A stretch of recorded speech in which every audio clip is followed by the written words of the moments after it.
সাদরে বরণ করেছে। অর্থাৎ ইংরেজি নববর্ষের অনেক অনেক শুভেচ্ছা জানাবো আমাদের সিএনএর সকল দর্শককে। সঙ্গে নজর রেখেছিলাম আজ বছরের নতুন বছরের প্রথম দিন প্রচুর মানুষ যারা আজকে দিনটা ভালোভাবে শুরু করে সারাটা বছর যাতে সকলে ভালো থাকেন, ভালো কাটান, এবং বিশেষ করে আজকে কল্পতরু উৎসবেও নজর রেখেছি আমরা। কারণ দক্ষিণেশ্বর থেকে শুরু করে কাশীপুর উদ্যানবাটির প্রত্যেক জায়গায় প্রচুর মানুষের ভিড়। আপনাদের আরও একবার চলুন নিয়ে যাই, যারা এই মুহূর্তে বাড়িতে বসে রয়েছেন, সিএন দেখছেন, তাদের জন্য বিশেষভাবে কাশীপুর উদ্যানবাটির ছবি তুলে ধরবো আরও একবার। এবং আজ সেখানে আলাদা একটা দিন এবং বিশেষ নানান আচার উপাচার এদিন সংঘটিত করা হয়।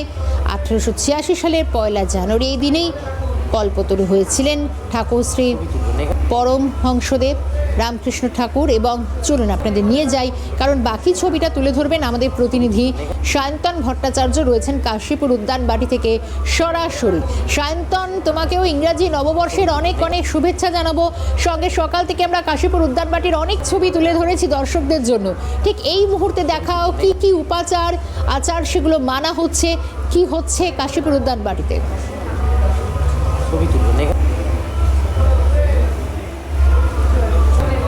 দেখো, একেবারেই আমি যেখানে দাঁড়িয়ে রয়েছি তার একটা ঐতিহাসিক এবং আধ্যাত্মিক গুরুত্ব রয়েছে। এবং এই ঠিক আমার পিছনে যে ঘরটি রয়েছে, এই ঘরেই কিন্তু ঠাকুর শ্রী শ্রী রামকৃষ্ণদেব তিনি শেষ বয়স অবধি থাকতেন। এবং যখন তিনি কর্কট রোগে আক্রান্ত হয়েছিলেন সে সময় এই ঘরেই তিনি থাকতেন। এবং ইতিহাস বলছে যে এই ঘর থেকেই তিনি কিন্তু 1886 সাল 1 জানুয়ারি বিকেল 4:30 তিনি হঠাৎ তার মনে হয়েছিল এই কাশীপুর উদ্যানবাটি তিনি ঘুরে দেখবেন। তার সঙ্গে ছিলেন গিরিশ ঘোষ। তিনি বিকেল 4:30 সময় যখন এই কাশীপুর উদ্যানবাটি ঘুরে দেখছেন, ঠিক এই ঘর থেকে প্রায় 350 মিটার দূরে একটি আম গাছ রয়েছে। সেই আম গাছের নিচে তিনি হঠাৎ থমকে যান। থমকে যাওয়ার পর তিনি কিন্তু গিরিশ ঘোষকে প্রশ্ন করেছিলেন যে তার সম্পর্কে এই গিরিশ ঘোষদের উপলব্ধি কি। এবং সেই সময় কিন্তু তিনি ভক্তদের বলেছিলেন যে তোমাদের চৈতন্য হোক, পাশাপাশি বাকি যে শিক্ষা সেই শিক্ষা আধ্যাত্মিকতার শিক্ষা দেবে নরেন। অর্থাৎ সেদিনই তিনি কিন্তু বুঝতে পেরেছিলেন যে নরেন অর্থাৎ আজকের যিনি বিবেকানন্দ, সেই বিবেকানন্দকে তিনি চিনতে পেরেছিলেন। এবং এই যে আধ্যাত্মিকতা বা এই যে এখানে একটা ঐতিহাসিক একটা মুহূর্ত কিন্তু এখানে রয়েছে, প্রচুর মানুষ এখানে আসছেন এবং এখানে কিন্তু ভিড় করছেন। অর্থাৎ এখানে ভক্তদের ভিড় সকাল থেকে কিন্তু আমরা দেখতে পাচ্ছি। কাশীপুর উদ্যানবাটিতে প্রতি বছর এখানে কিন্তু সাড়ম্বরে এই দিনটিকে পালন করা হয় এবং প্রত্যেকে আসছেন একবার এই উদ্যানবাটির যে পুণ্য, সেই পুণ্যভূমিতে তারা আসতে চাইছেন। পাশাপাশি কিন্তু তোমাকে দেখাবো যে এখানে নিচে মায়ের ঘর রয়েছে এবং ওপরে ঠাকুর শ্রী শ্রী রামকৃষ্ণদেব তিনি কিন্তু থাকতেন। এবং কর্কট রোগ যখন তার ধরা পড়েছিল সেই সময় কিন্তু তিনি এখানেই এই ঘরেই কিন্তু দীর্ঘদিন ছিলেন। এবং আমাদের সঙ্গে এই মুহূর্তে রামকৃষ্ণ গবেষক যিনি তিনি রয়েছেন, তার সঙ্গে সরাসরি একবার কথা বলবো যে আজকের দিনটার একটা আলাদা গুরুত্ব রয়েছে, আলাদা মাহাত্ম্য রয়েছে। ছোট করে একটু যদি বলে যে ইতিহাসটা কি আজকের দিনে। আজকের দিনের ইতিহাস ওই 3টি শব্দের মধ্যেই শ্রীরামকৃষ্ণদেব 140 বছর আগে রেখে গেছেন। আমরা মনুষ্য সমাজ, আমরা কি চাই?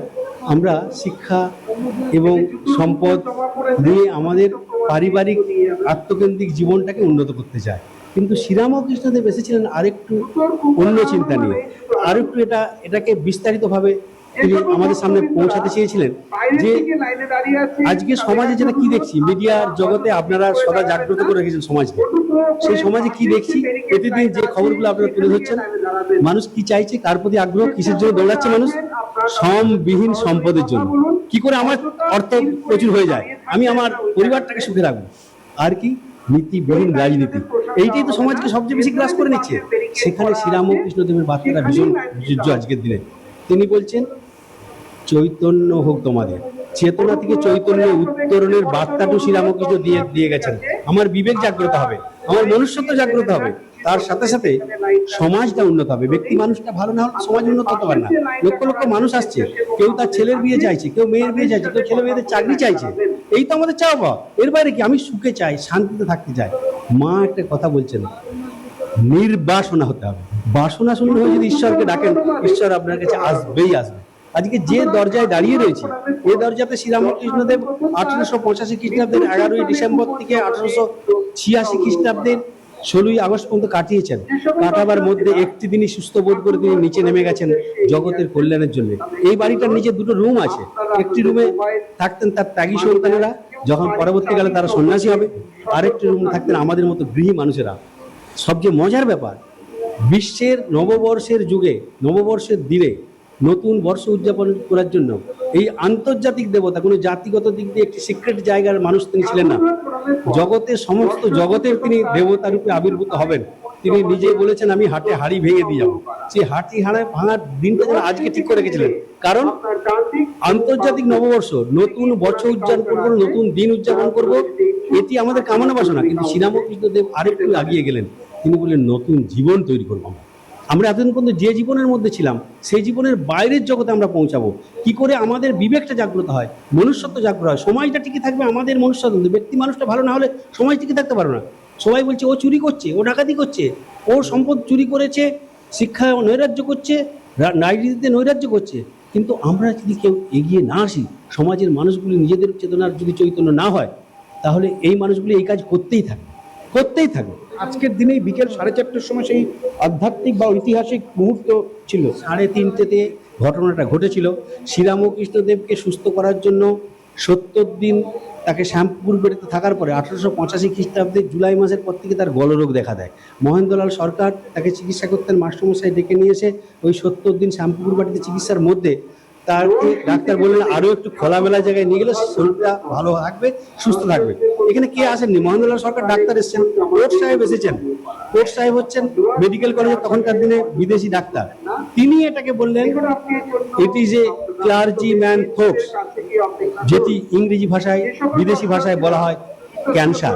তার আগে পর্যন্ত আমাদের কবিরাজরা দেখতেন, ঈশ্বরচন্দ্র বাবু কবিরাজ, তার ভাই, 3 ভাই ছিলেন, কুমোরটুলিতে থাকতেন, তারা প্রত্যেকে তার চিকিৎসা করেছেন, এখানেও এসেছেন। কবিরাজি ভাষায় এটাকে বলা হয় রোহিণী রোগ। সেই রোগ নিয়ে এখানে আসার পরে তিল তিল করে মৃত্যুর দিকে যখন এগোচ্ছেন শ্রীরামকৃষ্ণদেব, নরেন দত্ত, গিরিশ ঘোষ সবাই সেবা করছেন তিল তিল করে প্রতিদিন। একটি ঘরে ত্যাগী সন্ন্যাসীরা থাকে, একটি ঘরে গৃহীরা থাকে। কিন্তু সেই দিনে মজার ব্যাপার, শ্রীরামকৃষ্ণ হঠাৎ নিজে রামলালকে বললেন, তার ভাইপোকে, চল তো নিচে একটু ঘুরে আসি, আমার শরীরটি বড় ভালো লাগছে। তো ভাবতেই পারে না, ছুটির দিন, শীতকাল, ওই গাছটির তলায়, যে গাছে তিনি কল্পতরু হয়েছেন, সুরকির রাস্তা, সেদিক দিয়ে হাঁটতে হাঁটতে তিনি চলে গেলেন। চলে গিয়ে তিনি হাজির হলেন সেখানে এমন একটি জায়গাতে, সেখানে গিয়ে গিরিশ ঘোষ সহ 30টি মানুষ জটলা পেরে বসে রয়েছেন। তারা ভাবছেন শ্রীরামকৃষ্ণ আর কদিন থাকবে, তার কাছ থেকে যা নেওয়ার নিয়ে নিতে হবে।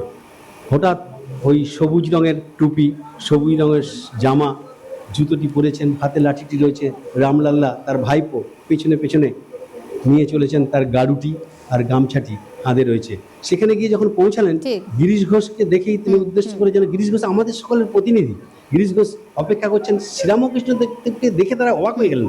যে মানুষটাকে পাশ ফিরিয়ে দিতে হয় শোয়ার জন্য, সে হঠাৎ হেঁটে চলে এসেছেন এখানে, অবাক হয়েছেন। হঠাৎ এসে গিরিশ ঘোষকে তিনি যেন আমাদের সকলের উদ্দেশ্যে প্রশ্নটা করলেন, হ্যাঁ গো, তুমি যে একে ওকে এইসব বলে বেড়াও আমার সম্পর্কে, আমার কথা আমরা পরবর্তীতে আবারও অবশ্যই, কারণ ঠাকুর কিভাবে কল্পতরু হয়েছিলেন, তার শেষ জীবন সবটাই তুলে ধরছিলেন মহারাজ। অবশ্যই আমরা কাশীপুর উদ্যান বাটি থেকে আবারও নজর রাখবো। এবং যেহেতু কাশীপুর উদ্যান বাটিতে আজকে বিশেষ একটি দিন, কারণ আজকে কল্পতরু উৎসব, আমরা কামার পুকুরে সমানভাবে দেখতে পাচ্ছি সকাল থেকেও যে ছবি, কারণ আমাদের প্রতিনিধি সুরাজ আলী খান সকাল থেকে এই ছবিটাই তুলে ধরেছিলেন। আর বেলা যত বাড়ছে, কামার পুকুরে প্রচুর মানুষের ভিড়টা কিন্তু আরও অনেকে, কারণ অনেকেই ঠাকুরের কাছে যারা যেতে চান, আর অবশ্যই হুগলির কামার পুকুর সমানভাবে সমাদৃত, প্রচুর মানুষ কামার পুকুরে আসেন, ভক্তের ঢল নামে আরও দিনভর। কারণ আমাদের প্রতিনিধি সুরাজ আলী খান তিনি তুলে ধরেছেন যে ছবিটা সকাল পর্যন্ত জমজমাট ভক্ত সমাগম হুগলির কামার পুকুরে। দেখব। দেখো শর্মিষ্ঠা, যেটা দেখা যাচ্ছে আজ যেমন নতুন বছর, আর নতুন বছরেই শুরু হয়ে যায় এই কল্পতরু উৎসব। তো সবাই জানে যে কল্পতরু উৎসব কেন হয় এবং কাশী উদ্যানবাটিতে কী হয়েছিল, এই নিয়ে লাগাতার কভারেজ চলছে ক্যালকাটা নিউজে। আর নতুন বছরের ক্যালকাটা নিউজের সকল দর্শককে জানাই শুভেচ্ছা। এই মুহূর্তে কামারপুকুরে ভক্তের সমাগম আমি দেখানোর চেষ্টা করব, ক্যামেরা পার্সনকে দেখানোর চেষ্টা করব যে পরিস্থিতিটা এই মুহূর্তে যথেষ্ট ভক্তের সমাগম সমাগম হয়েছে, যদিও প্রতি বছরের ন্যায় এবছরে একটু কম রয়েছে বলা যায়। কারণ হচ্ছে যে অনেকটা ঠান্ডার তীব্রতা বেড়েছে। এই মুহূর্তে রয়েছেন বিভিন্ন জায়গা থেকে এসেছেন, তারা কোথা থেকে এসেছেন একটু জানবো। আরামবাগ থেকে এসেছি। আরামবাগ থেকে। হ্যাঁ, কি বলবেন আজকের দিনে এই কল্পতরু উৎসবে শ্রী রামকৃষ্ণ পরমহংস দেবের জায়গায়? আজকে কল্পতরু উৎসব, প্রতি বছরই আমরা এই দিনে কামারপুকুরে আসি। আজকে শ্রীরামকৃষ্ণ দু হস্তে সবাইকে দান করেন। কাশীপুর উদ্যানেই এটা প্রথম শুরু হয়েছিল। সেই সূত্রে প্রতি বছরই আমরা কামারপুকুরে আসি, এসে ঠাকুরকে প্রণাম করি যেন পুরো বছরটা ভালো যায় আর সবাই যেন ভালো থাকে, এটাই কামনা করি ঠাকুরের কাছে। আর কিরকম লাগছে, কিরকম ভক্তের সমাগম অন্যান্য বছরে? হ্যাঁ, আজকে তো আমরা খুব সকাল সকাল এসেছি, এখনই প্রচুর সমাগম হয়েছে। তারপরে যত বেলা বাড়বে আরও প্রচুর সমাগম হবে। প্রচুর বাইরে কলকাতা থেকে প্রচুর লোক এখানে আসেন। আজকে দারুণ আনন্দের দিন একটা।